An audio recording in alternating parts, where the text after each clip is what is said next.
Hello, good morning. सो भी सुबह का व्यू था। उसके बाद मैं नीचे गई और कॉलेज के लिए रेडी हो गई। उसके बाद आज नाश्ते में था मसाला राइस, बाबा ने किया था। उसके बाद ये आज मेहंदी का कलर ऐसा इतना अच्छा आया है ना, क्या बताऊँ आपको। डिज़ाइन भी तो बहुत अच्छी भी है, मुझे पसंद आया उसका फ्रेगरेंस। उसके बाद मैं भी जा रही हूँ कॉलेज जाने के बाद हम गए फैब्रिक लाने के लिए, आरंभ के लिए। उसके बाद फैब्रिक लेने के हम कॉलेज जाते समय मैंने सबके लिए कुछ खाने के लिए और पीने के लिए लिया।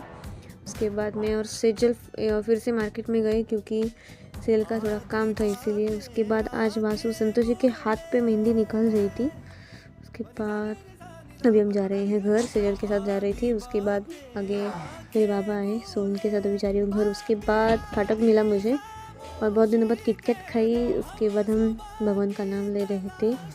बाद में आज मैंने सब्जी की और हमने खाना खाया। सो आज के वीडियो में इतना ही। सो वीडियो अच्छा लगा तो लाइक शेयर सब्सक्राइब ज़रूर कीजिए। Thank you.